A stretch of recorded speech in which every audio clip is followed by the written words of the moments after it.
Olá, seja muito bem-vinda, seja muito bem-vindo ao programa Boa Vontade Entrevista.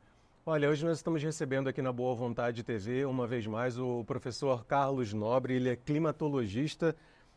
Olha, doutor Carlos Nobre, todas as vezes que nós conversamos um pouco mais aqui na Boa Vontade TV, trazendo esclarecimentos à nossa audiência quanto a tudo que tem acontecido no mundo no que se refere à emergência climática, um grande evento está acontecendo, seja no Brasil ou no aspecto mais global.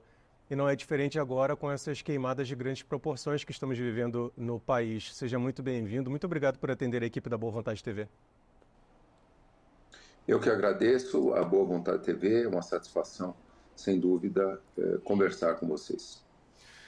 Olha, professor, há um aspecto que nós precisamos até destacar, inclusive numa palestra recente sua, tivemos a oportunidade de acompanhar, o senhor falava que o mundo está há 14 meses, 1 ano e 2 meses, vivendo ali naquela média de 1,5 graus médio de temperatura acima dos níveis pré-industriais. Eu lhe pergunto uma coisa, eu lembro que essa muito claramente era a meta colocada pelos cientistas como algo que chamaria a atenção do mundo e que nós deveríamos evitar. O que essa temperatura que nós temos hoje no mundo representa nos eventos que nós estamos vivendo no Brasil? 14 meses que nós já atingimos essa temperatura no mundo, 1,5 graus mais quente do que aquela ainda no início do aquecimento global, 1850 e 1900. Ela é o valor mais alto que o planeta já atingiu desde o último período interglacial. Nós temos que ir aí uns 120 a 130 mil anos para ir no último período interglacial. Nós chegamos a essa temperatura. E a ciência já tinha dito, quando a gente vai aumentando a temperatura, os eventos climáticos extremos, eles não aumentam devagarzinho, eles vão aumentando muito rápido.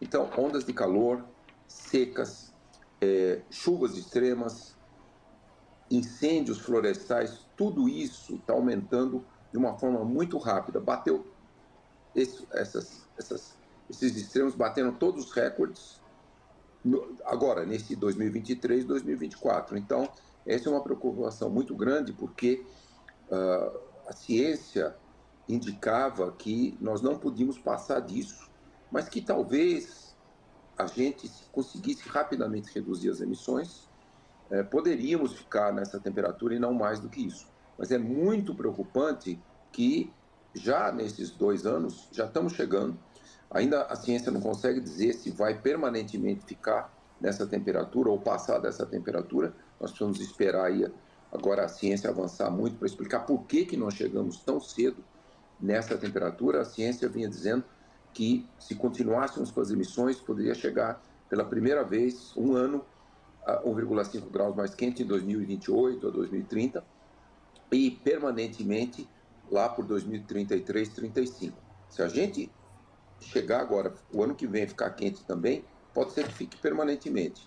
Aí, foram 10 anos antes até do que a ciência vinha prevendo. E mesmo que fosse lá por 2033, 35, seria muito grave, porque o Acordo de Paris e os países todos assinaram acordos de reduzir as emissões numa velocidade para não passar de 1,5 graus até 2050. Se nós atingirmos logo 1,5 graus, aí a probabilidade de ficar em 1,5 graus é muito pequena, quase que impossível, e nós poderemos até chegar a 2 graus e até passar de 2 graus. Professor, eu lhe pergunto uma coisa.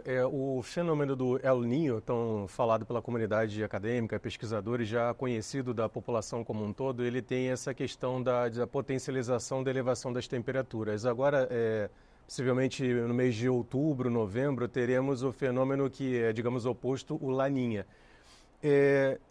Isso pode ajudar nesse aspecto de conter um pouco essa elevação da temperatura do planeta? Deixa eu explicar. Começo de 2023, já havia uma previsão muito correta do El Niño, que começaria lá por abril, maio, e a previsão foi, esse vai ser um El Niño forte, a previsão estava certa, foi o terceiro El Niño mais forte do registro histórico, o mais forte foi 2015-16, e se estimou que a temperatura subiria 0,1 graus ela estava em 1,2 graus em 2022, ela chegaria a 1,3 graus. Pum, explodiu e ela chegou a 1,5 graus. Aí, o El Niño acabou totalmente em maio desse ano. Aí podia ser que se esperava, bom, o El Niño acabou, agora a temperatura começa a dar uma reduzida, mesmo que seja pequena. Não, a temperatura continuou alta e o mês de agosto foi o mais quente do registro histórico. Já estávamos com 3 a 4 meses sem El Niño. A temperatura lá no Oceano Pacífico Equatorial voltou ao normal. Então, isso é muito preocupante. Sim, nós temos o Laninha agora, outubro, novembro. As projeções são um Laninha fraco e um Laninha curto. Ele pode durar até março, abril, maio do ano que vem, mas fraco. Então, não há uma projeção que esse Laninha vai abaixar muito a temperatura. Pode, eventualmente, dar uma baixadinha, mas muito pequenininha, porque quando a gente lembra o período que nós tivemos os Laninhas mais fortes do registro histórico, 2020, 21 e 22, e, inclusive, o mais longo, nunca tinha havido um Laninha de 3 anos, a temperatura do planeta continuou a aquecer de 2020 para 2022. Então, vamos dizer assim, sim, o Laninha pode, vamos dizer assim, não deixar a temperatura continuar aumentando como ela aumentou em 2023, 2024, durante o período do Laninha, mas é muito difícil prever que ele vai baixar a temperatura bastante. Não. Então, vamos dizer assim, El Niño e Laninha aumentam e abaixam a temperatura, isso há milhões e milhões de anos. Só que agora, todos os oceanos estão muito quentes. Até mesmo ali no Pacífico Equatorial, a região ali onde foi o El Niño, ela já voltou à temperatura normal. O Pacífico Equatorial centro-leste, até a costa da América do Sul. Mas ao norte ali, o Pacífico subtropical, ao norte e ao sul dessa região equatorial, estão muito quentes. O Atlântico Norte bateu todos os recordes. O gelo derreteu muito nos últimos anos lá do mar de gelo lá do lado da Antártica, e aí a temperatura aumentou muito daqueles oceanos, a temperatura dos oceanos no hemisfério sul aumentou muito. Então, só estou mencionando isso para dizer o risco que nós estamos correndo. É muito difícil prever que a temperatura vai baixar. Nós não conseguimos prever se ela vai crescer nessa velocidade que ela cresceu nos últimos anos, que aí é um desastre. Mas é muito improvável que ela vai cair muito abaixo de 1,5 graus. O senhor mencionou o aspecto da elevação da temperatura dos oceanos e me recordo bem que em outras oportunidades nós conversamos aqui no programa Boa Vontade Entrevista e lembro-me que o foco, a ênfase que demos até então, naquela época, que é o que chamava a atenção, é a elevada temperatura no oceano, no Atlântico Norte. Hoje o senhor mencionou, por exemplo, Atlântico Norte batendo recorde de temperatura, o Pacífico também acima da temperatura normal, o Ártico nunca esteve tão quente. Eu lhe pergunto uma coisa, professor, qual o papel, para que as pessoas possam entender um pouco mais por que nós mencionamos tanto a temperatura dos oceanos, qual o papel que esses fenômenos eles desempenham nessa emergência climática que nós estamos vivendo? Olha, a razão por que quando a gente vai aumentando a temperatura, os eventos extremos ficam mais extremos, mais frequentes e até batendo recordes. Porque quando os oceanos estão mais quentes, eles evaporam muito mais água. Quando a temperatura do oceano passa de 26 graus e meio, a taxa de evaporação cresce demais. E aí, o que é evaporação? A água, está lá, água líquida, ela pega radiação solar, energia, e vai. Quando vai o vapor, é energia indo para a atmosfera. Quando esse vapor condensa nas nuvens para formar as nuvens, libera o calor. Então, quando a gente tem uma situação de muita evaporação dos oceanos, os eventos extremos ficam mais extremos. Professor, nós vamos a um breve intervalo nessa nossa conversa aqui no programa Boa Vontade Entrevista, deixando o convite a você que acompanha a Boa Vontade TV, permaneça conosco porque nós retornaremos em instantes.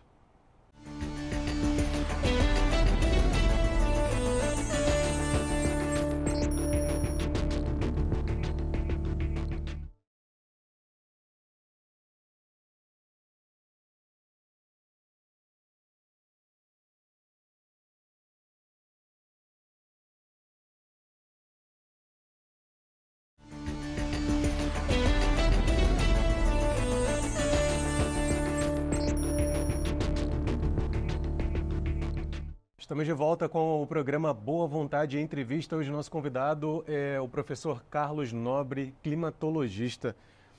Professor, diante das projeções que nós tínhamos nos últimos anos, projeções científicas, todos os dados coletados e ali acompanhados, os países e as empresas eles vinham adotando metas de neutralização das emissões de carbono até 2050. O senhor mencionava agora há pouco justamente esse período de 2050.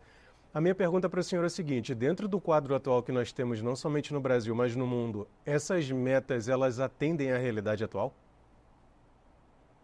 Não, essas metas não atendem mais à realidade atual, porque se por acaso a gente continuar com 1,5 graus em 2025 e 2026, a ciência terá deixado muito claro que já atingimos 1,5 graus, que era para ser atingido em 2050.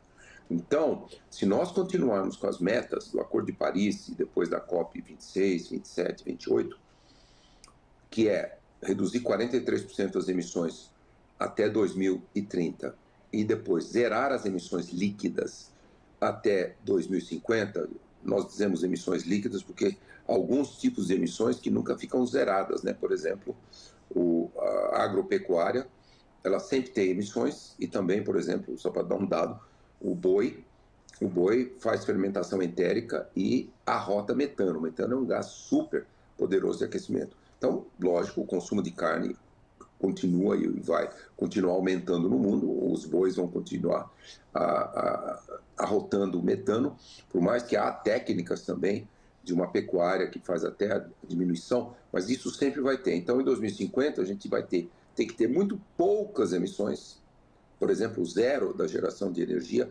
zerar a queima de combustíveis fósseis e só ter energias renováveis e alguma emissão da agricultura, esse tipo de coisa, teria que ser compensado removendo. Removendo criar gigantescos projetos de restauração florestal. Restaurar inúmeros biomas em todo o mundo. O Brasil tem um gigantesco potencial de ser o maior país de restauração florestal dos biomas tropicais que nós temos, a floresta amazônica, a Mata Atlântica, o Cerrado, a Caatinga, o Pampa. Então, é isso. Só que essas metas, zerar as emissões líquidas até 2050, agora, do jeito que o aquecimento acelerou, elas indicam que nós poderíamos passar de 2 graus em 2050. Aí vem um gigantesco risco. Se nós passarmos de 2 graus em 2050, lógico, o clima vai ter extremos muito mais do que estão acontecendo, mas também nós podemos passar do que nós chamamos pontos de não retorno. Tem vários pontos de não retorno, tem mais de 20 no planeta, eu menciono só aqui alguns. Se nós chegarmos a 2,5 graus em 2050, é quase certo que nós passaremos do ponto de não retorno da floresta amazônica. Nós vamos perder mais que 50% da floresta amazônica, isso vai ser uma degradação de 30 a 50 anos, isso vai emitir mais de 300 bilhões de toneladas de gás carbônico. O solo da Sibéria, norte do Canadá e Alasca é congelado há dezenas de milhões de anos. Ele armazena uma grande quantidade de gás carbônico e metano. Já começou a descongelar. Se nós passarmos de 2 graus e até atingirmos 2,5 graus, nós vamos descongelar a maior parte dessa solos que tem o nome permafrost e nós vamos jogar mais de 200 bilhões de toneladas. Tem muito metano lá também armazenado. Então, se só esses 2 pontos de não retorno, a gente jamais jogaríamos 500, 600 bilhões de toneladas, nós não ficaríamos mais de jeito nenhum abaixo de 1,5. Quer dizer, não dá. E também, só para dar um outro dado, se os oceanos aquecerem 2 graus, nós já vamos extinguir praticamente todas as espécies de recifes de corais. Os oceanos estão batendo recorde, já está tendo esse branqueamento de todos os recifes de corais, em Abrolhos, por exemplo, na costa da Bahia. Ao redor da Austrália tem 2.300 quilômetros de recifes de corais, os maiores do mundo, estão ficando branqueados. Esse é o começo da extinção. E 18 a 25% de todas as espécies oceânicas são ali no ambiente dos recifes de corais. Então, nós colocamos um risco gigantesco de extinção de centenas de milhares de espécies. Professor, o Brasil ele tem sofrido de maneira muito acentuada com essas questões extremas do clima. Por exemplo, diversas regiões do país com as queimadas. Nós tivemos um fenômeno até então relativamente incomum, na verdade podemos dizer incomum, sol alaranjado. Algumas regiões do país, no sul do país até algumas mídias deram essa informação de que durante o dia, 1, 2 horas da tarde, houve um escurecimento muito acentuado do céu, chuva com uma coloração escurecida. Eu pergunto uma coisa para o senhor. Dentro de todo o cenário que nós temos visto, as imagens de satélite mostrando o Brasil com uma imagem impressionante, quase todo o território, uma grande parte do território do Brasil coberto por uma nuvem muito espessa de fuligem, de fumaça, todo esse fenômeno tem acontecido numa velocidade que foi até então prevista pelos cientistas ou nós aceleramos de tal forma que tem surpreendido? Olha, nós aceleramos. Como eu mencionei para você, a ciência não previu no começo de 2023 que a temperatura já atingiria 1,5 graus. E com isso, a intensidade, a severidade, o grau da seca fica muito maior. Tivemos a maior seca da Amazônia. Tivemos também uma grande seca no Cerrado. E no Cerrado tivemos seca também muito forte em 2020, 2021, mas tivemos uma seca muito forte e no Cerrado, lá, inclusive no Pantanal. E então, o que acontece, né? Quando o clima fica muito mais seco e quente, evapora muito mais água do solo, o solo fica seco e também a vegetação fica muito mais seca. Ela fica inflamável. Quando a vegetação está muito úmida, ela é pouco inflamável. Então, o que está acontecendo é a vegetação em todo o planeta, as ondas de calor e de seca têm acontecido em todo o planeta. O ano passado teve o maior incêndio da história do Canadá. Ficamos 2 meses, mais de 2 meses, pegando fogo ali. Só apagou mesmo quando veio a estação chuvosa. Os brigadistas, bombeiros ficaram meses ali combatendo. Mas foi uma seca tão forte e um incêndio tão forte. Aqui no Brasil, a mesma coisa. A seca recorde na Amazônia, muita seca no Cerrado, no Pantanal. Qual que é a grande diferença aqui? Infelizmente, quase todos os incêndios foram humanos, porque aqui ficou tão seco que não tinha nuvens que geraram descargas elétricas. Lá no Canadá, tudo foi descarga elétrica. Os raios que geram incêndios. Então, aqui na Amazônia e no Pantanal, mais de 97% dos incêndios foram humanos. No estado de São Paulo, em agosto, foram 100%. Aquele pico de incêndios no estado de São Paulo, no final de agosto, o dia 23 teve um recorde de 1.500 focos de incêndio. Todos aconteceram em 2, 3 horas, na parte final da tarde, no norte, oeste, centro-noroeste do estado. Maior número de incêndios, aquilo tudo foi humano. Então, um outro risco que nós temos no Brasil, todos os países estão tendo recordes de queimadas. Todos os países. E aqui no Brasil, infelizmente, a grande maioria dos incêndios, o número é muito maior do que se fosse só incêndios naturais, porque aqui o clima ficou tão seco que não tinha nuvens gerando descargas elétricas. Então seria um número muito pequeno de incêndios. Explodiu, bateu recordes, porque infelizmente eles são humanos. E agora, aparentemente, quase todos esses incêndios foram criminosos. É lógico que nessa seca foi proibido em todo o Brasil usar o fogo na pecuária e na agricultura. Professor, eu gostaria mais uma vez de agradecer a sua gentileza, a prestatividade de sempre com a equipe aqui da Boa Vontade TV. Muito obrigado por nos atender. Eu que agradeço. Até a próxima. Nós é que agradecemos. Nós conversamos no programa Boa Vontade Entrevista de hoje com o climatologista Dr. Carlos Nobre, nesse bate-papo, falando um pouco sobre esses eventos climáticos extremos que estão acontecendo no Brasil, mas também impactando diversas outras regiões do mundo. É claro que a você, meu amigo, minha amiga, nosso muito obrigado de sempre pelo carinho da audiência. Siga conosco na Boa Vontade TV.